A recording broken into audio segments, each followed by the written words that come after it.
Não me aconteceu nestes últimos 12 meses. Aqui realmente, para fechar, não tive a lotação escutada. Mas é bom, é uma lição de humildade. Bom, eu queria começar por dizer da imensa alegria que sinto de estar aqui. Não é fantasia, é uma realidade. Porque eu não interpreto o 25 de Abril como efeméride. O 25 de Abril, para mim, é um ponto de partida. É como sinto como cidadão. Ponto de partida. Não uma efeméride. Não é qualquer coisa que se celebra como uma efeméride. Para mim, não é. E porquê? Passados que são estes 40 anos, ganha-se alguma experiência e pode-se fazer uma retrospectiva. O meu amigo não se importa, é só deixar nos médios, porque depois fica este som assim de eco, está bem? Só, depois não mexer mais. Obrigado. Acontece o seguinte. Do ponto de vista pessoal, eu gostava de vos dizer que, exceção feita ao meu casamento, ao nascimento dos meus filhos e dos meus netos, o dia mais feliz da minha vida foi o dia 25 de abril de 1974. Porque é muito difícil descrever o que eu senti. A ideia da restituição da dignidade às pessoas, o sentimento de liberdade, o sentimento de pensarmos que todos os sonhos são possíveis, todas as utopias estão aí adentro. E isso foi uma coisa com a qual eu vivi e continuo a viver, curiosamente, sem nunca me deixar abater. Agora, o que acontece é que eu tenho que expressar uma coisa que para mim é vital, que é a minha gratidão, profunda gratidão, aos militares que fizeram o abrigo. Essa profunda gratidão está sempre comigo. E porquê? Porque talvez tenha sido a primeira vez na história, a menos que eu seja completamente ignorante, que os militares tomaram o poder e tinham urgência em devolvê-lo ao povo. E isso é raro. Normalmente os militares, como temos visto, agarram o poder e ali fazem as suas ditaduras e tal, e depois a gente sabe as consequências. Este foi sui generis. Portanto, há aqui qualquer coisa de brilhante, de original, de superior, no meu entendimento. E mais uma vez Portugal, pequeno Portugal, marcou pontos. Porque eu tinha amigos meus estrangeiros que me telefonavam, preocupadíssimos porque o sangue escorria nas ruas, etc. Eu dizia, não, aqui ninguém está a matar ninguém. Não, não é nada disso. Portanto, eu quero expressar a minha profunda gratidão aos militares de Abril. E quero evocar, não quero falar em militares de Abril vivos, quero evocar 3 amigos meus desaparecidos, de quem gostei muito, muito, e naturalmente que fazem parte deste grupo de gratidão. Um que era o meu empresário, eu ia cantar grátis onde ele me mandava, e ia sempre a sítios fáceis, festejar o 25 de Abril. Rio de Janeiro, Caracas, Niua, era a coisa mais fácil do mundo. E ele lá se encarregava de me meter nessas alhadas. E eu ia, e com muito prazer. E fui sempre. E fomos amigos, bastante amigos. Outro é o Ernesto Melantunes, uma pessoa de quem gostei muito. Tinha uma elevação intelectual muito grande, e era uma pessoa que eu respeitava muito, muito. Conversámos muito. E finalmente o Vasco Gonçalves, uma pessoa que pode aparecer, aparentemente ser polémica, o que quiserem pensar dele, mas que eu conheci depois de ter sido primeiro-ministro e com quem privei com amizade. Era um homem de uma grande integridade, de uma grande seriedade e de um grande caráter. Eu conto só um pequenino pormenor que me foi contado pela Aida, a sua mulher. O Vasco não era um homem pobre e tinha debaixo da cama um cesto cheio de títulos e que valiam dinheiro seguramente. E quando foi o 11 de março, que ele podia tranquilamente, 2 dias antes vendê-los, ficaram debaixo da cama. E isto era só um pequeno detalhe, um pequeno apontamento sobre o caráter deste homem. Quanto ao resto, as divisões que houve entre os militares, parece-me saudável, isso faz parte. Se olharmos bem para a história disto tudo, 40 anos depois, talvez que que a divisão só tenha beneficiado todo este caminho onde fomos parar. Porque, afinal, se os militares se mantivessem bem unidos, isto não tinha acontecido, penso eu. É apenas uma análise que faço à distância. Mas a minha gratidão é profunda, a todos, sem exceção, mesmo aos mais malucos.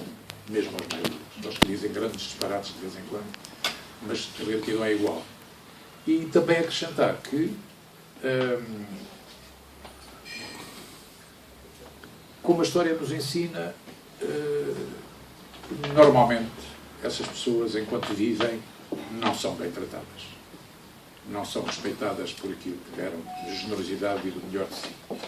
Isso está provado, não aconteceu particularmente em Portugal, acontece em todo o lado. Portanto, serão heróis onde todos morrerem e quando a história for bem escrita e bem feita.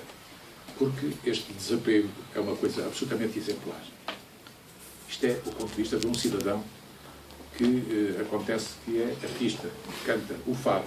Que dizia ali há bocado, meu amigo, não é só fado porque não sei o quê.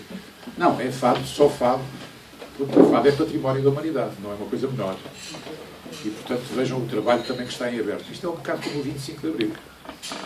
O 25 de Abril tinha os 3 Ds e, portanto, descolonizou-se tendo em presença que o Kalinin era o embaixador da União Soviética e o Carlucci era o embaixador dos Estados Unidos, em Lisboa. E quando a gente pensa nisto, pensa no que é que isto tudo quer dizer em relação à Guerra Fria e à pequenez de Portugal e às dificuldades terríveis que tivemos que enfrentar. Foi uma colonização feita fora de tempo, porque a teimosia do Salazar e do Marcelo Caetano levou a que a descolonização fosse absolutamente feita fora de tempo, com muitos traumas, para as duas partes. Para os que tiveram que vir, para os que lá ficaram, com grandes traumas. Mas a história é assim, é feita destas sinuosidades e não se pode reescrever. Foi feita assim. Portanto, essa parte está. Depois há o desenvolver. São 3, não é? Democratizar e desenvolver. E aí estamos encalhados. Aí estamos encalhados entre o desenvolver e o democratizar. Estamos a viver uma falsa democracia, porque o direito a voto e o direito a expressar-se começa também já a ser relativo. É uma ponta, uma pequena ponta dessa liberdade. A democracia cumpre-se quando realmente se pensa de uma forma humana, quando se pensa nas pessoas e não se faz delas farrapos que há 3 anos atrás um marido e uma mulher tinham trabalho e hoje vão comer por caridade à Santa Casa da Misericórdia. É uma coisa tremenda, de uma falta de ética, de uma falta de sentido humano absolutamente inexplicável. Mas o ser humano tem isto, tem este lado sombrio, tem o lado bom, e felizmente que há também quem tenha o lado bom e que possa dar alguma resposta, porque as coisas vão-se de certeza encaminhar para melhor. E, portanto, o desenvolvimento veio a par com isto. O desenvolvimento para mim não é fazer estradas. O desenvolvimento para mim é ter um povo educado de raiz. Se olharem para o Brasil, eu cantei, e quero-vos dizer isso com muita alegria e muita satisfação, cantei há pouco tempo no Brasil, em São Paulo, exatamente no dia 25 de Abril, convidado pela Câmara Municipal de São Paulo, que foi quem me contratou. E foi uma espécie de retribuição dos tempos difíceis em que lá fui, porque eu ia lá cantar e, além de ter uma colónia que era profundamente salazarenta, tinha também a ditadura militar. E, portanto, foi uma grande experiência. Foram várias, com o tal meu empresário, Vítor Alves, a mandar-me para esses trabalhos. E eles, muito simpaticamente, contrataram-me e convidaram-me para cantar numa sala lindíssima, feita pelo Oscar Niemeyer, que é a sala Ibirapuera, que é uma coisa de sonho. Estava cheia, alguns portugueses e muitos brasileiros. E foi uma festa muito bonita e pude, porque tenho amigos do coração em São Paulo, tenho 3 casais que eu sou amigo do coração, pude pela primeira vez constatar do pessimismo. de um pessimismo real em que as pessoas reconhecem que, não se desenvolvendo a educação e não se desenvolvendo a saúde no Brasil, o Brasil é um país cada vez mais problemático, sendo afinal um país tão rico, que nem é um país, é um continente. E isso é preocupante.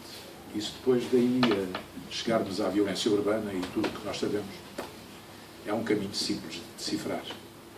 É a primeira vez que eu vejo os brasileiros, que adoram futebol, com algum travão, não às 4 rodas, mas a 2. Vejo os brasileiros céticos, não estão muito felizes com o Campeonato do Mundo de Futebol. Há quem diga que no dia que a seleção brasileira jogar, se esquecem disso e que, de uma forma louca, vão todos ver e ouvir. É possível, mas os problemas estão de pé e não morrem por causa disso. E trouxe o Brasil por causa do tal democratizar e desenvolver. Penso que estamos num caminho... Eu não queria ser... A palavra otimista e pessimista são palavras que estão gastas. Eu queria ser realista e dizer-vos que sinto, depois de domingo, sinto em mim uma curiosa esperança. Porque ou a Europa definitivamente é o continente da cultura e do humanismo, já não quero os chavões do Estado Social, disto, daquilo e daquilo outro, ou definitivamente a Europa desintegra-se, ou pode haver guerra. Os alemães encarregam-se disso, há muitas maneiras de fazer. As 2 primeiras foi com militares e agora pode ser só com o dinheiro, não sei. Sei que há um TGV direto de Duisburgo até Pequim, portanto nem sequer precisam de mandar os carros para aqui, para lá. Já têm por onde.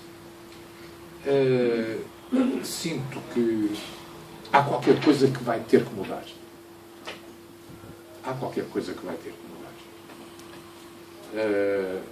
Esta aparente apatia, que não é.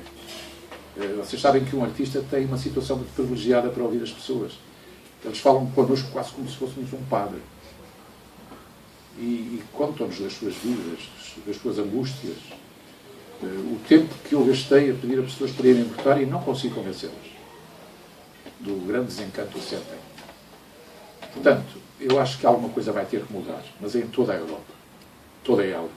Estive minuciosamente a ler, caso a caso, país a país. A Europa ou se fecha sobre si própria, neste egoísmo feroz, e depois fecha as portas ali em Melilla para não entrarem por aquele lado, e depois em Lampedusa, não sei o quê. Ou então a Europa tem que perceber de uma vez por todas que não é este o caminho. Não é. Houve qualquer coisa de errado, houve pessoas sérias e bem-intencionadas que sonharam uma Europa que não é esta. E estamos entregues a um grupo de grande gente medíocre. Não é grande gente muito medíocre. Gente que se entregou completamente ao desvario da vitória que o capitalismo teve sobre o fracasso da União Soviética. E, portanto, aproveitando isso, entrou num desvario completo que vai ao lado mais tentador do ser humano, que é consumir, gostar de ter coisas. É muito tentador isso para o ser humano. Eu lembro-me de cantar em países de leste muitas vezes e ver que ficavam impressionadíssimos quando um artista alemão ia a um festival em que eu ia e ele ia de Mercedes. E as pessoas localmente ficavam impressionadíssimas por aqueles carros e aquelas coisas. Portanto, isto está na condição humana, é a natureza das pessoas, mas eu sinto que se tem que dar a volta, porque não é fácil, mas é desafiante. E terminaria dizendo que, para já, com assim, um olhar rápido e breve sobre o mundo, devem ter reparado que o país mais populoso do mundo elegeu um homem que é pró-fascista. Devem reparar que a China está a matar os seus habitantes com a poluição. Devem ter reparado que o Brasil, acabamos de falar dele, está desta forma. Devem reparar que a África do Sul, pese a heroicidade de Nelson Mandela, está com desigualdades profundas e que requer realmente um trabalho profundo e sério que o Mandela e os sul-africanos merecem. Que a África é a nossa vergonha. A África toda é a nossa vergonha. Como é que é possível a gente assistir já quase como uma rotina à fome que as pessoas passam, e depois perceber que os países se dividem em dois, porque de um lado há petróleo e do outro não há. Enfim, todas estas rábulas, que eu não gosto de usar palavras chavões, que esta ganância que tomou o mundo desenvolve. Terminaria dizendo o seguinte, que é uma reflexão minha pessoal. Uma é socorrendo-me do professor Boaventura Sousa Santos, que disse numa entrevista há 2 dias que Portugal tem uma grandeza que é superior à sua pequenez. E Portugal é pequeno demais para a grandeza que tem. Portanto, esta parte, mais a outra, que é o cerne, no meu ponto de vista, de tudo isto, é pensar que 500 famílias são detentoras de 40% da riqueza mundial. Se nós não tivermos isto bem presente, andamos sempre a discutir o sexo dos anjos. É isto que eu tenho para dizer como introdução, e depois vamos falar sobre o Fábio, o que vocês quiserem, ok?